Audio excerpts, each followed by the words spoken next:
today I am going to tell you a story of Selfish Crocodile. Deep in the forest in the river lived a large crocodile. He was a very selfish crocodile. He didn't want any other creature to drink or bath in the river. He thought it was his river. Every day he shouted to the creatures of the forest, "Stay away from my river, it's my river. If you come in my river, I'll eat you all." So there were no fish, no tadpoles, no frogs, no crabs, no crayfish in the river. All were afraid of the selfish crocodile. The forest creatures kept away from the river as well. Whenever they were thirsty, they went for miles to drink in other rivers and streams. Every day the crocodile lay on his great big back in the sun, picking his big sharp teeth with a stick. But early one morning, the forest was awakened by a loud groaning sound. Something was in terrible pain. The creatures thought that it was an animal caught by the crocodile. But as the sun came out brightly, they saw that it was the crocodile who was in pain. He was lying on his big back, holding his swollen jaw, and he was crying real tears. Groan, groan. The creatures drew closer, but not too close. Some of the creatures felt sorry for the crocodile. "What's the matter with him?" asked a deer. "I don't know," said a squirrel. "Maybe he's going to die," chirped a bird. "If that happens, it will be safe to go in the river," grunted a wild pig. The animals thought about this. They hung from branches, they hung from vines, they buzzed in the air, and they shook their heads as they watched the great big crocodile in pain. No animal tried to help. Suddenly a little mouse appeared, sniffing the air.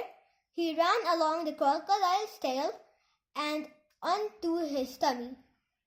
The other creatures stared. "Look at that mouse," chattered a monkey. "He's either very brave or mad. He's going to be eaten for sure," said an iguana. The mouse crept along the crocodile's big neck and into his open mouth. There was a hush in the forest. The mouse caught hold of something and pulled and pulled and pulled.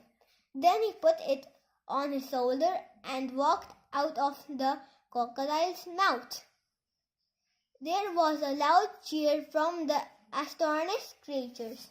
The crocodile sat up and said, "I don't feel any more pain.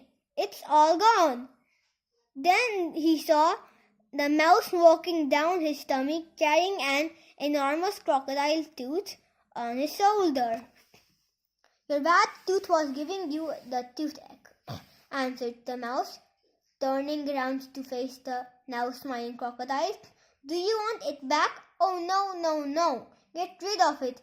And when you have done that, come back. I will have a present for you." The mouse went and buried the bad tooth under a tree, and when he returned, the crocodile had a nice juicy nut waiting for him.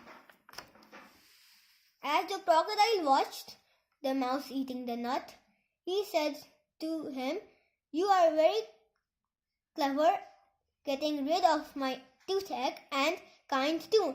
I'm so grateful. But what shall I do if my toothache comes back?" "Don't worry, I will help you. Take care of your teeth," answered the mouse, nibbling. Soon the crocodile and the mouse were the best of friends. And one day the crocodile sent all the animals an invitation. "Please come to drink and bath in the river. I won't hurt you. The river belongs to us all," he said. The creatures weren't afraid to drink and bath in the river anymore. Although the crocodile was sometimes snappy, they grew to love him. And soon the river was full of fish and tadpoles and crabs and crayfish. Thank you for watching. Bye.